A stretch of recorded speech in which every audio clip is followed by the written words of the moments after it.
Hello, everyone, and welcome to LDM Radio Sports Talk. The sports show that talks about sports and other current events relatable to sports fans. My co-host is Harris Berger. What's up, everybody?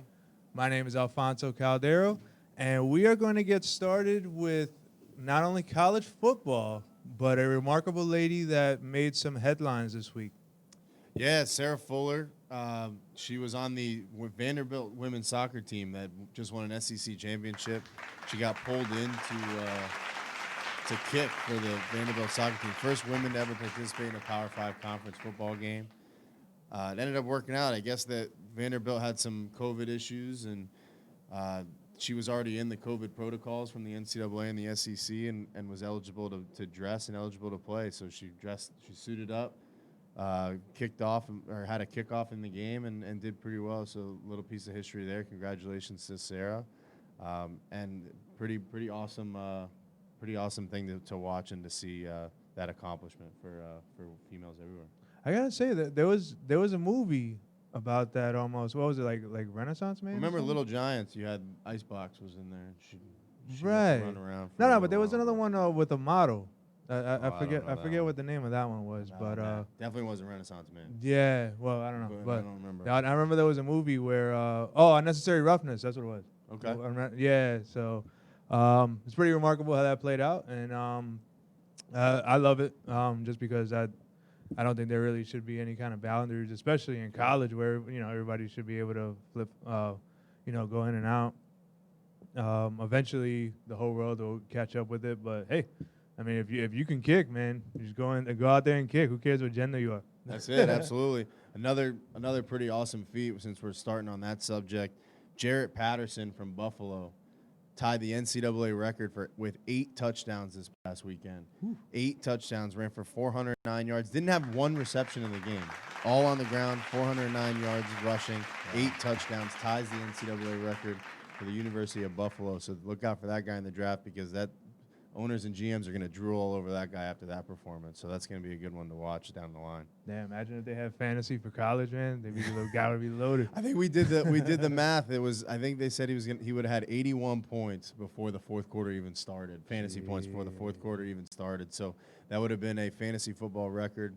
So yeah, it definitely would have been interesting to see how he would have done in a fantasy scenario. But congrats to him. Congrats to Buffalo and Sarah Fuller for those accomplishments this past weekend for sure.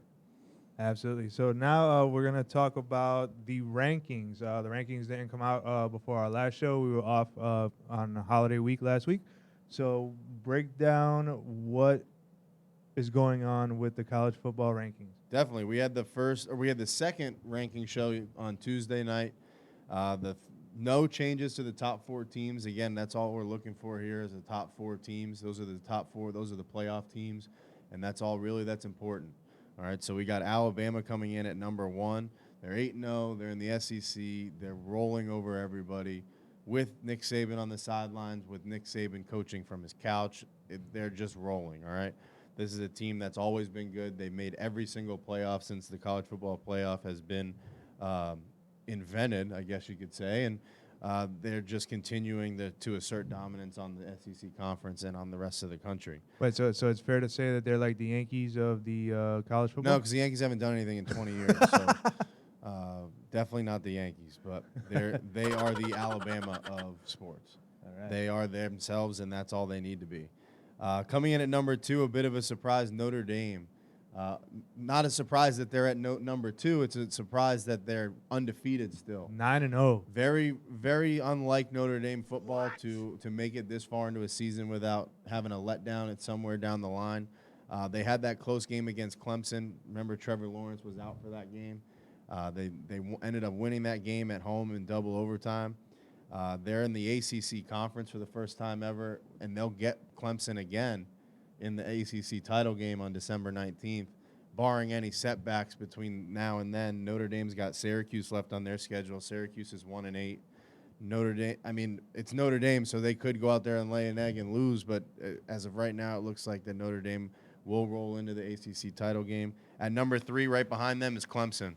So we could end up, if these rankings hold out all the way through, we could see these two teams play each other 3 times this season, which would be pretty cool to see because they put on a show in the first game, And with Trevor Lawrence coming back in the ACC for the ACC title game, that's going to be another good one. So it'll be interesting to see how those two teams play each other again in Charlotte, and then to see kind of where they go from there, making it into the playoff. Again, Clemson's in the ACC. They're 8-1. Their only loss coming in double overtime to Notre Dame. At number 4 is an interesting one because this is up for debate because Ohio State's the best team on paper to go into this spot. All right. They have been – Justin Fields is a Heisman Trophy candidate. He's been a Heisman Trophy candidate for his 2 years at Ohio State. The only problem is Ohio State's only played 4 games. They've had 2 games already canceled on their schedule, or 3 games, already canceled on their schedule. And the Big Ten isn't very much flexible, isn't as flexible, as most of the other schools and conferences where they're letting people slide in new games and new opponents. And they had a game canceled against Illinois a couple weeks ago, and they need to have 6 games on their schedule. They need to have 6 games in order to qualify for the Big Ten championship game. They got Michigan State this weekend, and then they close out the following weekend with their rival Michigan, who actually just canceled their game on this Saturday because of COVID issues. So leave it to Michigan to ruin Ohio State's season, which would be really interesting and would kill Ohio State fans if their rival decides not to play them and not be able to get that game in. But at the end of the day, that's going to fall on the Big Ten shoulders for putting them in a bad spot to begin with. Ohio State's a good football team. It's just hard when you're the committee if they only have 4 wins or 5 wins. If they're still undefeated, but they didn't play any of the SEC teams. You got at 5 and 6, you have Texas A&M and the University of Florida, who have been playing SEC schedule, which the SEC conference is considered the toughest conference in the country. And it's not close. The competition level across the board in the SEC is much higher than any other conference. And if you only have 4 or 5 wins and you don't have a conference championship, if Ohio State can't qualify to play in their championship game, then it's hard. It's going to be hard for the committee to keep them in that 4 spot. So we'll kind of see how it goes. Ohio State, like I said, they got Michigan State and Michigan left on their schedule. Should be 2 more wins, finish out their season 6-0, and go to the conference championship game and win a Big Ten title. I just don't see how they can make the playoff without a Big Ten championship. This is where the BCS has always been a mess, and that's why they've tried to make the playoff to try to make it a little more out of the committee's hands and try to put it more to like an actual playoff, like pretty much virtually all sports teams do.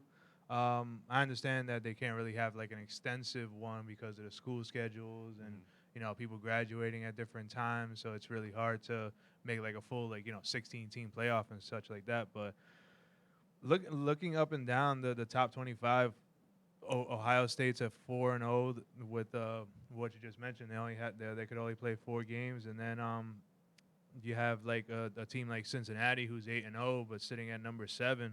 It really doesn't make any sense. It's hard to really it's always debatable to justify the rankings, only because like sometimes you have like somebody with 1 loss and a higher seed than somebody with no losses, and there's always like rooms for debate.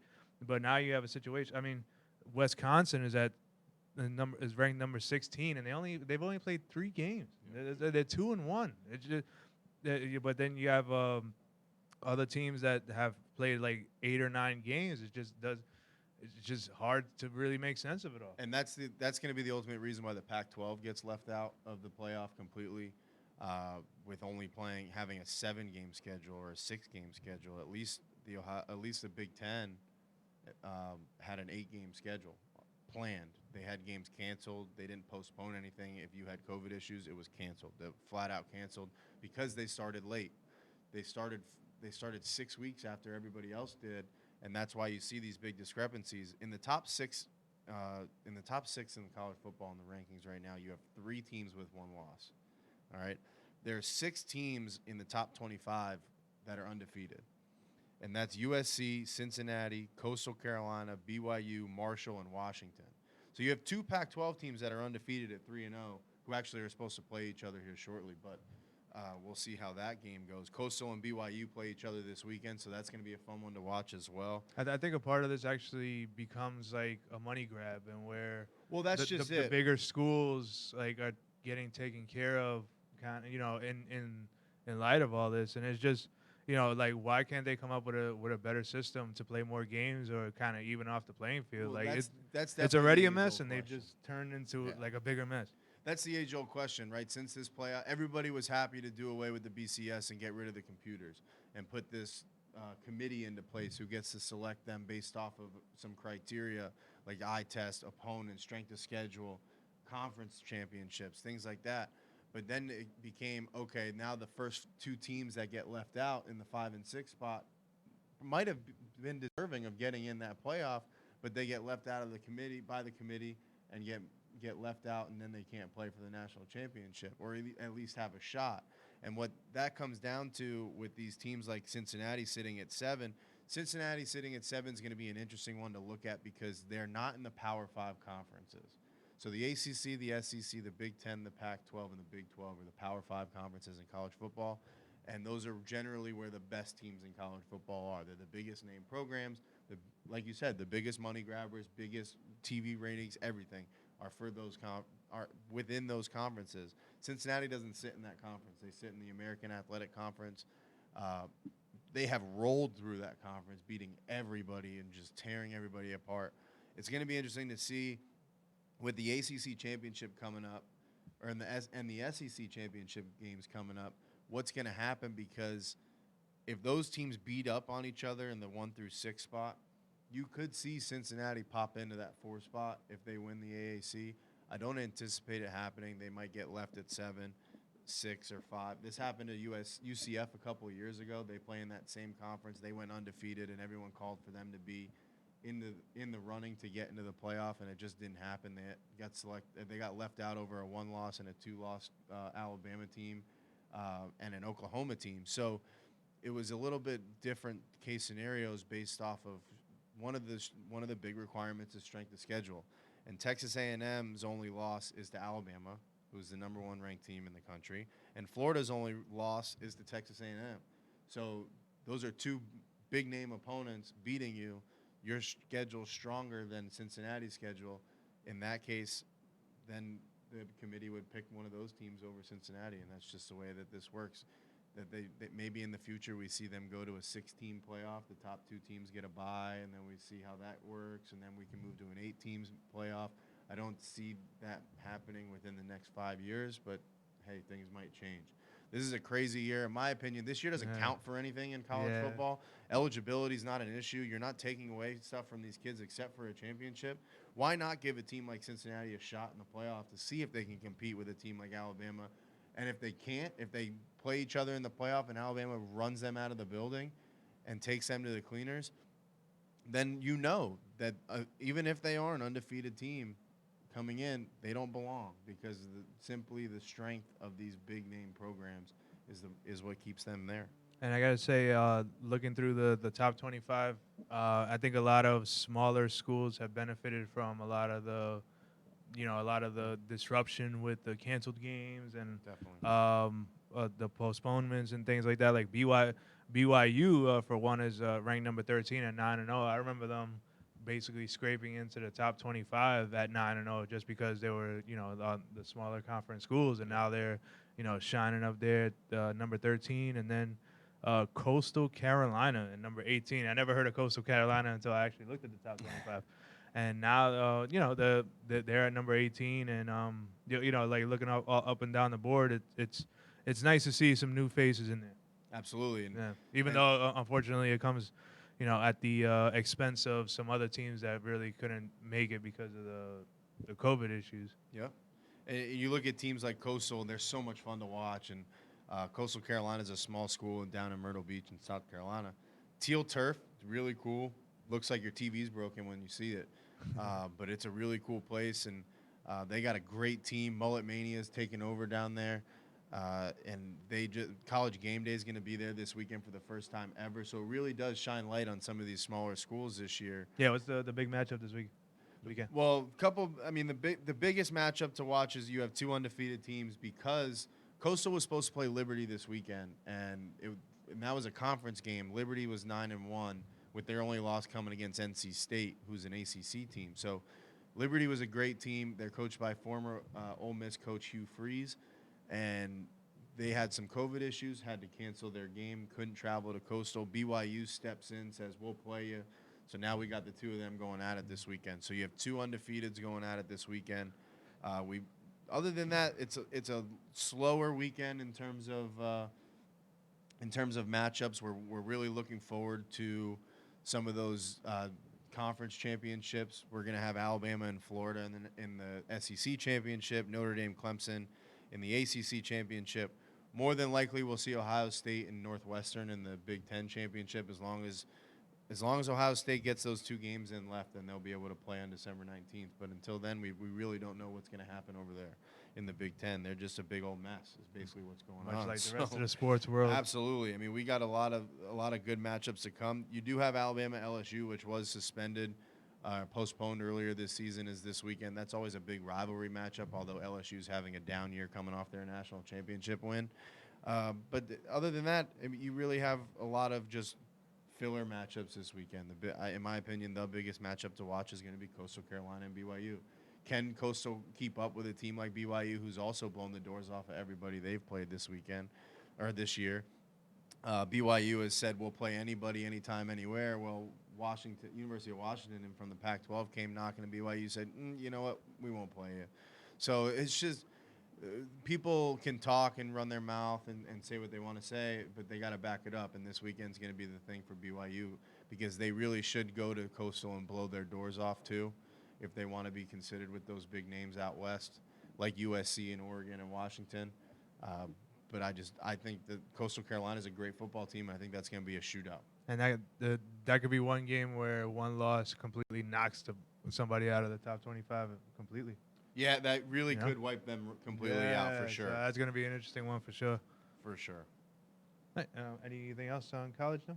No, I think that pretty much wraps it up. We'll start diving into potential playoff scenarios next week maybe, and we got a lot of chaos that could ensue coming up here. So college football is fun to watch. If you guys haven't gotten a chance to take a look, definitely tune in this weekend.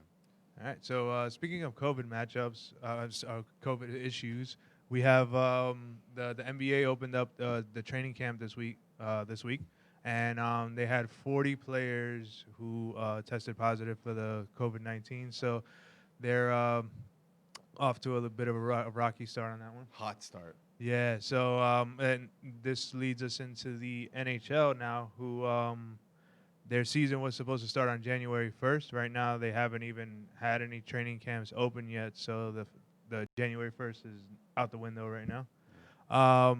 Where do you see the NHL starting? Boy, you look at this and it looks like 05 all over again.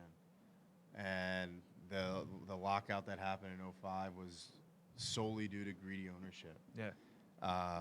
They want money back off of the salary cap. They want money back they want to hold money in escrow from the players. They want to do a whole bunch of stuff with holding money from these guys who are really the ones out there let's be honest, they're putting their lives on the line for this virus to play. And the owners really aren't appreciating that. And it's a little frustrating to see, because the NHL has a really great opportunity here to make a test run at a season that starts in January and runs through August, September, and really has the opportunity to corner the sports market in terms of primetime games and television during the summer, when really the only thing to watch is baseball.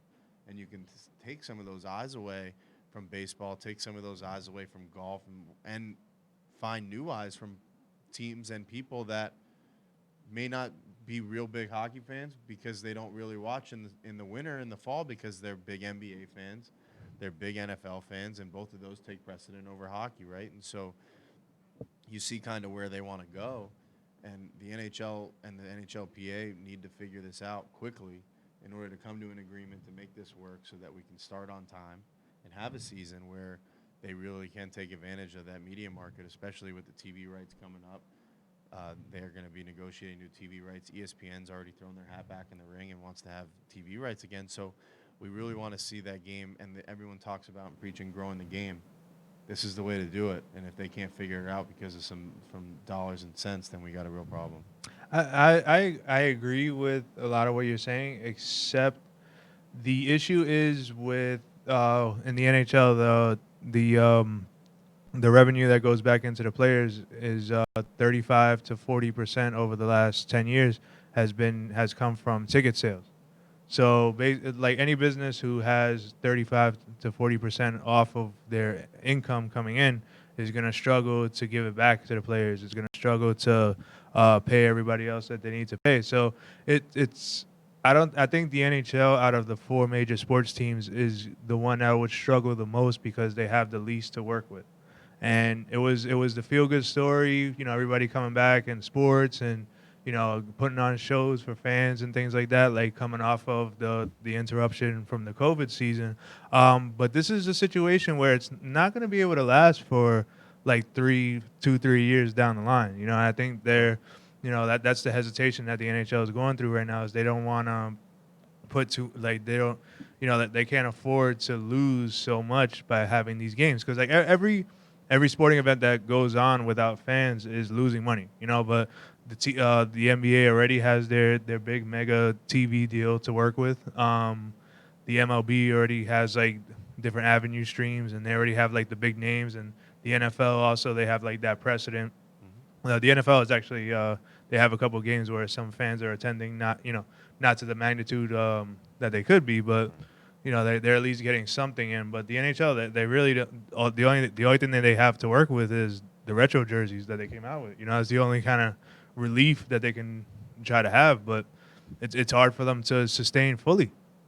Yeah, I understand the argument. On the other side, you have all of these you named off the list of all the other sports and the advantages that they have, and that's because, I mean, as much as we hate them, the commissioners, except with the exception of Adam Silver, he seems to be universally loved. But these owners, the commissioners, the PAs of these different sports organizations and sports leagues have been able to establish these relationships and establish these deals where they're lucrative.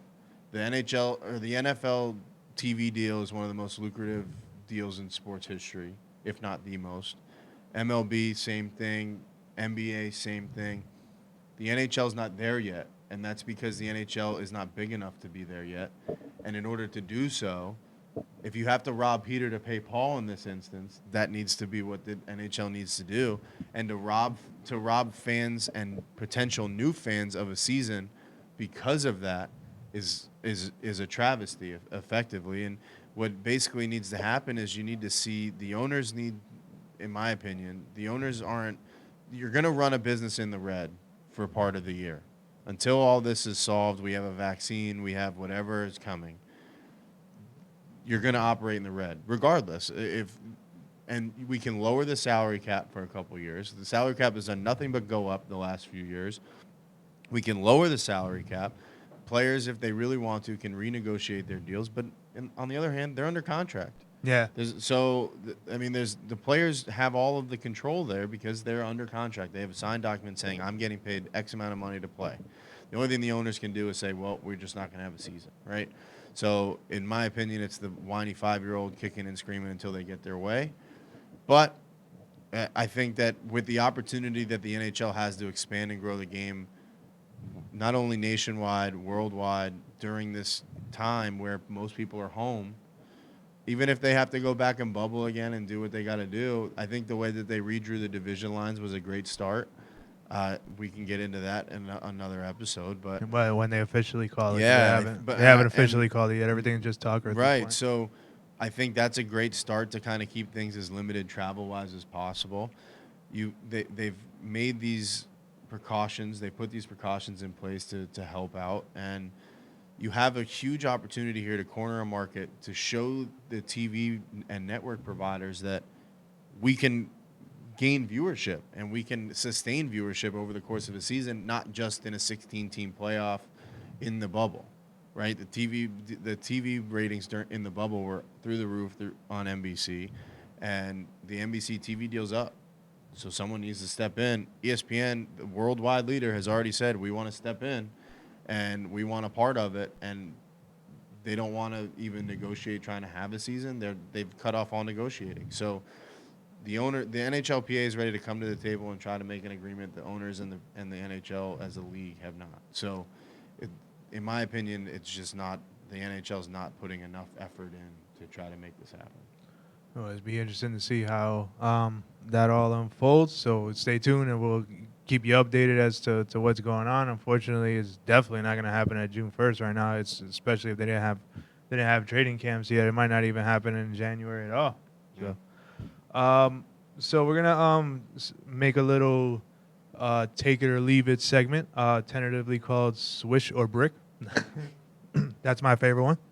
So. Do you agree with the current emergency goalie rules in the NHL? For the fans at home that don't really know, so each team has 2 goalies in a game that are on the roster, and then if those 2 goalies end up getting injured in the same game and there's still more game to be played, there is a neutral goaltender that comes out and dresses for the team and finishes out the game. I think that you have opportunity to make a change, but I think that's fun. I mean, we look what happened with David Ayres in Carolina and Toronto this past season. I know it feels like it was 5 years ago already, but that was fun to watch. And I've had friends that were able to be emergency backups and dress, and they get to have a jersey and be in the locker room and participate. And it's like being in the NHL, right? And for David Ayres to actually get in a game was the icing on the cake. And I think it offers up those storylines. That went viral. You talk about a couple years ago, Scott Foster with the Blackhawks did the same thing. And it brings attention to the game. So I don't think in that sense, I don't think it needs to change. I think competitively, God forbid that happens in the playoffs, something's got to change, right? So you can have a third goalie most teams have 3 goalies on the roster. I believe all of them actually do. But when one is scratched, he's scratched, right? So I think that you can say, all right, if something happens, the guy can go get dressed, right? So we can make that change. Otherwise, I don't think really anything needs to change. I like it because it's fun. You get to see someone. It's like a Joe Schmo coming off the street and winning an NHL game in front of 50,000 people. How cool is that to watch David Ayres and Scott Foster? Especially Scott Foster did it at home in the United Center. The guy David Ayres did it in Toronto and beat the Maple Leafs, which some guys in Toronto might not have been too happy about. But for the guys in Carolina, it was so cool to watch them receive him into the locker room after the game, throwing water on him, joking around, jumping on him. So it was really cool to see. I like it because it brings that little added spark to it and brings that good feel-good storyline to it. So there are 2 amazing stories to talk about, and this is not a thing that happens with so much frequency. Those are really the only 2 times that happened in like the last 10 years. In other situations where like one goalie would go down, there's also there's some goalie coaches that have been like Rob Tallis dressed with the up. Panthers did it a couple years ago. Yeah, so it's I do not like the rule. Like I love the the storylines that came from it, but in every other sport, if let's say like the catcher goes down in baseball, then there's somebody else comes in and they catch. Like this week, Denver ended up losing all 3 quarterbacks. They weren't eligible because they were without a mask for somebody who got exposed to COVID. So they didn't even test. All of them didn't test positive. They just weren't able to play. And they ended up using a wide receiver who played he was on the practice squad. Yeah, and he played quarterback in college. They actually tried to get a coach, one of their quality coaches, who was a quarterback at UCF. Yeah. They tried to get him to play. The NFL said no. Yeah, but they used somebody else from within, and they put him on the roster and they played. And then you have in basketball, like if the center goes down, then somebody else goes in. But the NHL doesn't have practice squads. But they have a minor league system, no? Right, but the minor league systems for half the teams are miles and miles away. But my point is that somebody should be able to come in, like maybe like a defenseman or something should be able to throw on some pads. I think you can do that. Yeah. They don't. Because you don't want that guy to get hurt. Yeah. So I think they do. I think you're allowed to do that in hockey, but you just don't see teams do it because they don't want that guy to get hurt. What's Carolina going to do in that situation? You're gonna throw Dougie Hamilton in there, and then what? He's going to take one off the shoulder. Well, maybe and not him. You know what I mean? He's very injury prone. Who are you willing to? Who's the expendable guy on your? 18-man roster. But if in baseball, be able to do it. if you have two catchers and both of them go down, then somebody else on the roster comes in and they throw on catcher stuff and they catch.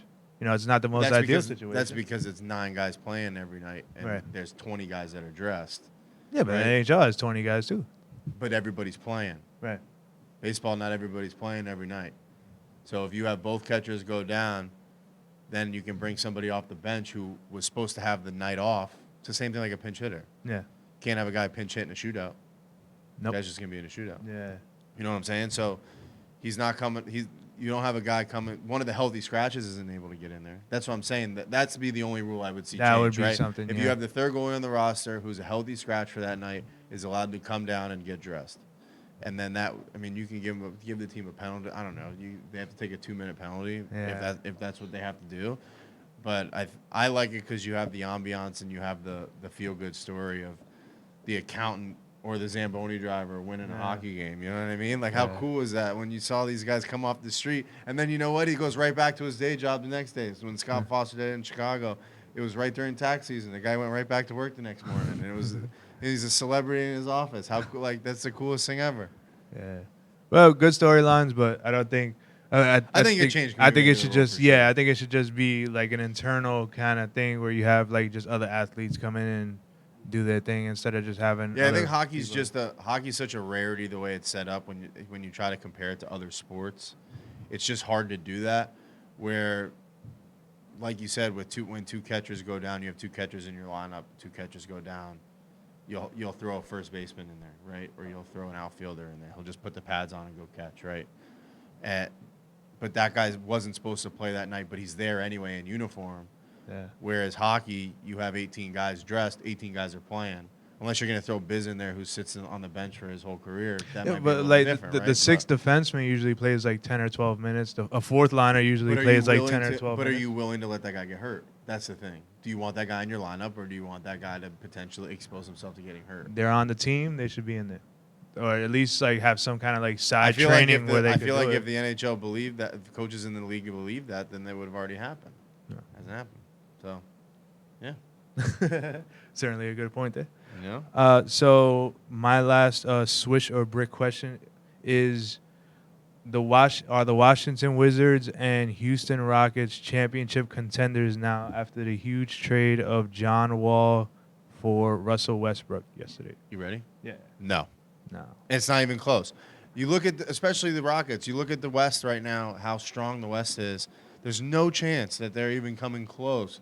They might make the playoffs. So they did what they needed to do to make their superstars happy with this trade. All right? John Wall and a first-round pick go to Houston. Russell Westbrook goes to Washington. Yeah. Houston's doing everything they can to keep James Harden happy. James Harden wanted to play with John Wall, didn't want to play with Russell Westbrook. He's under contract for 2 more years. Harden. Oh, sorry. Harden's under contract for 2 years. John Wall hasn't played basketball since 2018. Yeah. He's coming off an Achilles injury. He's missed an entire season and a half. And if John Wall can get back to his perennial all-star form, that'll be a good team. But you have John Wall, who's a question mark, coming off an Achilles. Huge question. DeMarcus Cousins coming off an injury. Big question mark also. They're doing what they need to do to make James Harden happy to where he wants to stay. Do I think that's going to do enough to make him want to stay? No. I think he's going to end up in Brooklyn. I think he's going to end up in Philly. He's going to end up somewhere on the East where the path to the finals is a little bit easier than it is in the West, where especially with LeBron James signing his extension and Anthony Davis signing their extension, the Lakers are here to stay. All right? Yeah. And we'll get into that. And in Washington, they bring Bradley Beal some help. Bradley Beal's their big superstar in Washington. Bring Russ Westbrook in. Now you have 2 superstars in Washington. Put butts in seats. Try to keep Bradley Beal in Washington. Who knows what's going to happen? I don't think so. Again, I think Bradley Beal's on his way out the door. Washington's a failing franchise. They haven't been able to put it together. We'll just see kind of how it goes. But are they championship contenders? No. So I'd say I'm surprised actually that Russell Westbrook would want to play in Washington. I don't. I just don't I don't think see. he had a choice. It was just wherever they. It's just traded him. weird. Yeah, just weird how He's that all under worked contract, out. so it's Yes, wherever I they mean, send his yeah, deal. 3 more years. Well, I mean, it seems like in the NBA they have like the strongest fists to really go wherever they Yeah, the want to players go. are the You know, strongest, yeah. so, but John Wall going to the Houston Rockets definitely. It's kind of sad that Russell Westbrook and James Harden didn't work out after being teammates in Oklahoma City. But there's only one basketball, and some guys want it more than anybody else. So yeah, I don't think there's really any significance here. I think it's a lateral mute. Houston can only hope that this is a lateral move because I mean you're losing a guy who's averages triple doubles for an entire season over a guy who hasn't played in a season and a half and could possibly be compromised from his All-Star form. It's really weird trade when it came down yesterday as to how this all makes sense for everybody. But it'd be interesting to see how that all goes down. Yeah, definitely. So what And just to round out the NBA talk for the night, LeBron James signed his 2-year extension in LA, 2 years, $85 million. Woo! Yeah, is that good? This makes him a free agent, actually, when his son Bronny Jr. is eligible to be drafted. So that keep an eye on that down the line. That'll be interesting to see if Bronny Jr. comes out of high school. If he doesn't go to college, so we'll see kind of how that works. Well, don't they have to stay at 1 year at college, don't they? I think you're allowed to declare before college. I think if you go to college, you have to stay. I'm pretty sure you have to like play 1 year in college okay, before. so maybe he has to play a year. I don't think they passed that on the new CBA. Ah, okay. Right. So, and then to LeBron's running mate, Anthony Davis, signed a 5-year, $190 million max contract. These contracts in the NBA are wild. Only if hockey could so get some of that money. They're both tied up. They're both tied up to the Lakers for the foreseeable future. And Anthony Davis has an opt-out clause after year 4, going into year 5. So that'll be an interesting thing to see kind of what happens. I think the Lakers are set up to win a couple more. LeBron's 2 rings away from tying Jordan for 6, and it'll be interesting to see where LeBron goes with that legacy. We all talk about who's the best of all time. It's MJ versus LeBron, and the 6 championship argument is the biggest argument that everybody has when they talk about MJ. But it's still gonna be even because he's gonna like LeBron's gonna be like, let's say if he does win 2 in a row, it'll be like he'd be like 6 for 12. When Jordan was 6 for 6, so there's always going to be.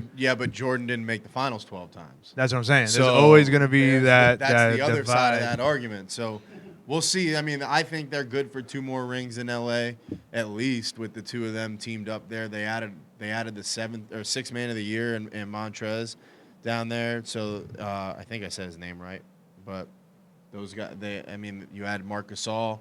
They added a lot of good pieces this summer out in LA, and we talked about how money was going to be scarce. Well, these guys the buses are out there throwing the bankroll around in LA. So apparently money's no issue in LA. So those guys will be good to go, and that's the NBA talk for this episode. But that's those are the top stories.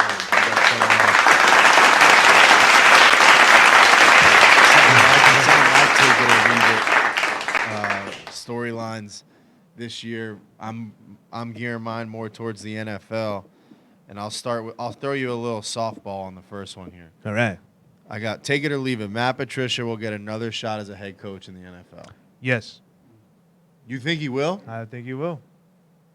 I think there's a learning curve when it comes to a lot of these jobs and a lot of things. Like Matt Patricia is he's very very young as a head coach. Not head coaches, they're usually around like the 50-year-old range, give or take. Except Sean McVay, Cliff Kingsbury. Right. There's some exceptions, especially like in this day and age. Yeah. But classically, when you were growing up, a lot of the coaches were like 50, 60 years old. Right. I think that there's a learning curve, and I think that out of all the progressions that people go through, I think there's a possibility that he might get another shot down the road. As he gets older, because he's he's got to be like barely 40. Yeah, he's relatively young. Here's why I don't think he will, and I'll tell you. 13 wins in 4 seasons as a head coach in Detroit. 10 losses while holding a lead in the fourth quarter in that time. This team blew lead after lead after lead. We saw it a couple times this year, did it last year. He was hired in place. Jim Caldwell finished the season 9-7 and missed the playoffs by 1 game, and he was fired for Matt Patricia. Matt Patricia is a very good coach. He's one of the best defensive minds in the game, and it's not close. He was developed under the Belichick coaching tree, was the heir apparent probably to the Patriots job before he left, right? Wanted to get out on his own, do his own thing. Everyone respects him for that, for sure. The one thing that you see with a lot of these coaches that leave the Belichick coaching tree and aren't successful, it's because the one thing everybody talks about is the Patriot way, right? We do things the Patriot way. This is why we win football games, because we do things a certain way. We prepare a certain way, we scheme a certain way, we play a certain way. When you're a young coach and you're not the guy in running the way, right? It's the Belichick way is the Patriot way. And you try to bring that into a room of fully grown men and do the same thing and have the same rules when you technically haven't won anything on your own, it's hard to do. Yep. And you kind of saw that in the players turning on him. Darius Slay did it this past season, turned on Matt Patricia in the offseason, wanted out, ends up in Philly where he just got torched by DK Metcalf last week. We won't get into that. But you kind of see things like that. Matt Patricia's, you know what he's like? He's like Todd Bowles. Todd Bowles is a great coach. He just can't put the whole thing together. Oh, Rex Ryan? Or Rex Ryan. You know, Rex Ryan's a great coach. I think if Rex wants another shot, I think he's more likely to get another shot than Matt Patricia, I think, in my mind. He's probably having too much fun on TV. That guy is, he's got a if great anybody's gig over made there. for TV, He's got a great definitely gig him, over there. All right. Anything else? I don't know. I gotta say, you know, a lot of the grooming takes time. I don't think he's like as far off as like Adam Gase. Like Adam Gase deserves not to work anywhere else again, just because he's such a disruption to everything, the media and everything else like that. He's had 2 head coaching jobs. Yeah, and Patricia's not on that level. I think he's just, you know, like where the time management, the losing games at the end. I think those are all experiences that you can build on in the future and that could be correctable. So I just think the damage is too far gone at this point. He's damaged because when you're a head coach in the NFL, you're a CEO, all right? And your assistants are the guys that are supposed to. And I think he just took too much of the control, did too much on his own, and it didn't work.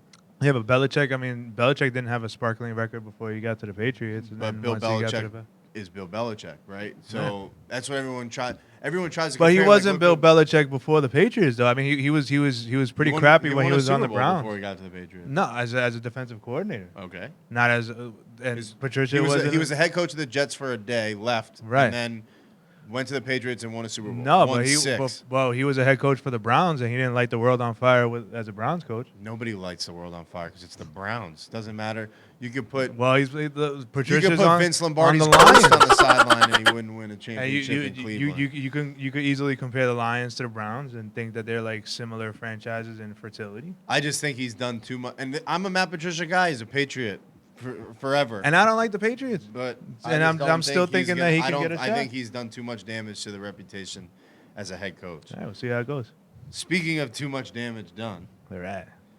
Will Carson Wentz be the starter in Philly in 2021? You know, this is an enigma that he used to struggle with health and then be good when he was in there, and now he's healthy and now he's crappy. I don't know. I'd have to say yes, only because it could. I don't know, but that's a tricky one. You want to know what the Eagles have to pay him if he's not on their roster next year in dead cap? $59 million in dead cap space if he's not on a roster next season. He's definitely going to be on there. So will Carson Wentz be the starting quarterback of the Eagles next year? Yes. Yeah. There's no question. We might see Jalen Hurts some more this season, but Carson Wentz is going to be an Eagle next season. Yeah. Where this is to blame, and we talked about it a couple weeks ago, where this is to blame is the top down. This is Howie Roseman. This is Doug Peterson. This is their problem. Because not only, look at Carson Wentz this season. Carson Wentz is leading the league 15 interceptions. He's been sacked 46 times. It's both most in the league. All right. He's been off target. He's leads the league in off target completions with 95. All right. The next closest person is 72. Just to keep it in relativity. He has a total QBR of 73.4. League average is 98.3. See, 16 to 15 touchdown interception ratio. He's 81 to 21 for his career. All right. He's the only quarterback under 30 to have a QBR drop of 24 points or more from his previous seasons. That's crazy. When you think about this, this is a guy who comes out of North Dakota State. He won national championships in North Dakota, FCS national championships in North Dakota State. Gets drafted second overall after Jared Goff. And you look at the success Jared Goff's been to a Super Bowl. The Eagles have won a Super Bowl, but it wasn't with Carson Wentz. They ship out the Super Bowl MVP. Howie Roseman and Doug Peterson say, nope, see you later, kick it. Yeah. And they kick him out of town. They keep Carson Wentz. They pay him. They give him a 4-year, $128 million contract with a $66 million contract, $66 million guarantee on that deal. Then you look at the guys that they draft after that. All right? The weapons around Carson Wentz is the biggest issue that he has. He has no offensive line, first of all. That's apparent when he leads the league in sacks. Yes, he might be holding on the ball a little bit too long, but they can't protect him at all. You saw it against the Seahawks, and the Seahawks don't have a great pass rush, and they just picked him apart in that game. You look at who they drafted. 2019, they drafted J.J. Arcega-Whitesides in the second round, wide receiver. You know who went two receivers that went after J.J. Arcega-Whitesides?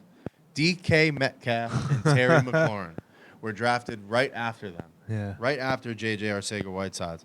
This past season, you look at the draft. They draft Jalen Reagor in the second round, early in the second round. You know who went after him? Who?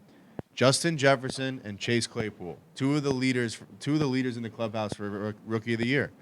So you look at the decisions that these guys have made, and they've had a lot of injury issues, but you look at the decisions that the front office has made in Philadelphia, and there's just a problem.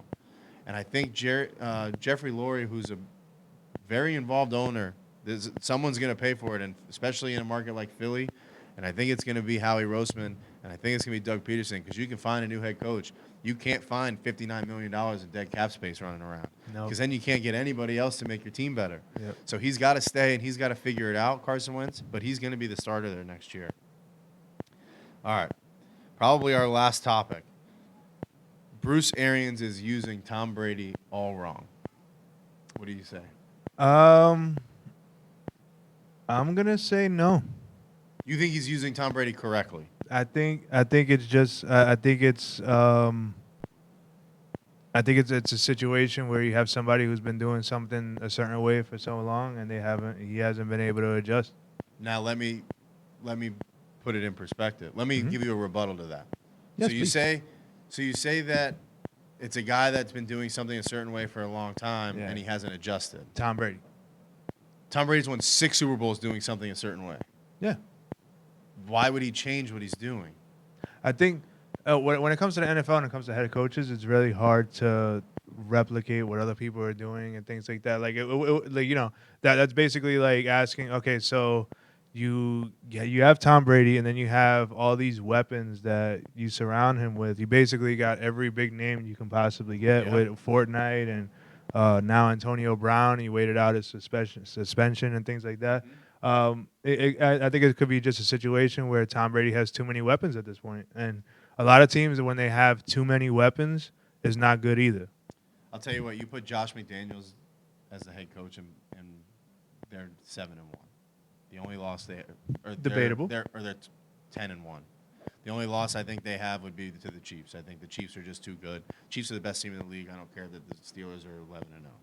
The Chiefs are the best team in the league. Steelers really haven't beaten anybody super significant. Let me throw these at you. Tom Brady's the Bucs are averaging 39.5 pass attempts per game. That's the second most in Tom Brady's career. In 21 years, he's only thrown more than that one time. All right? He's dead last in QBR on balls over 20 yards. All right? He's never been a long ball thrower. That's true. The only time he's really been a long ball thrower was when he had probably the best receiver, not named Randy Jerry Moss. Rice. Correct. Yeah. Their offense is just frustrating to watch. It's a walking definition. Dan Orlovsky said it. It's a walking definition of insanity. They're doing the same thing over and over again and expecting it to change. right? He's second. He's the second best quarterback in the league behind Patrick Mahomes off of play action. You know how many times they ran play action this past week? How many? 5.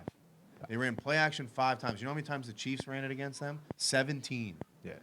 And it's just ridiculous. He's second in the league in yards behind Patrick Mahomes. He's 4th in the league in touchdowns with 28. You know who the 3 guys ahead of him are?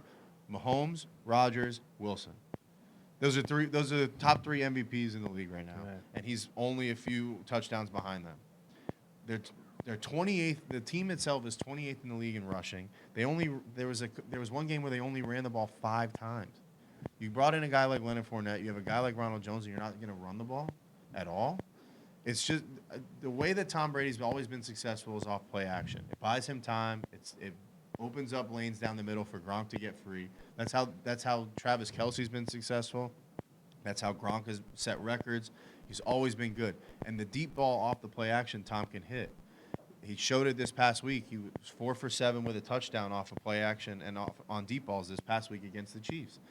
I think that Bruce Arians they have the bye week this week. They need to look at what Tom has done in the past, and they need to make a change. I'm not saying completely adapt to what Tom wants, because you're still the head coach, you're still the CEO, you need to run the way you want it to run, but make things a little bit easier on the guy. He's only got so much time left, and to be honest with you, the owners in Tampa are going to keep Tom Brady before they keep you. That's a fact. That's so if you very wanna big keep your rumors own coming job, out. Yeah. And if you want him to be successful and you want to win and not have question marks of what could have been, then you need to make a change, because obviously something's not working. They're 1-4 against teams with a winning record, and they're 7-1 against teams with, or 6-1 against teams without a winning record. So they're beating the teams they need to beat, but they can't beat the good ones. And the biggest problem right now is the way that Bruce Arians is running the offense, because they have a great defense. You have a Rookie of the Year candidate in White Whitfield, and you have Devin White, and you have Levante David out there, I think, still. So those guys are really good, and the defense itself has been saving them in some cases. And, I mean, you look at the case in point against the Bears. You run that ball a little bit more, you set off play action, and they can beat that Bears defense. Aaron Rodgers tore them apart this past week. Yeah. Doing the same thing. He was doing exactly that. They established a run, and then Aaron picked him off over the top, and he opened the lid up on him. So it's frustrating to see, because Tom Brady's only got so much time left, and he can't get comfortable because he doesn't have time. I'd say frustrating for some people, but not for Jets fans and things like that really are enjoying this whole thing. Yeah, but I think they're still going to be there when it comes down to it at the end of the day. I think that honestly, I could see them if they figure it out, it's gonna be them and the Packers. I think in the NFC. In my opinion, I think that the Seahawks are broken. They need to figure that out too, and I think that the Bucks have a real shot at going to the Super Bowl in Tampa. We'll see how who wins that tug of war there.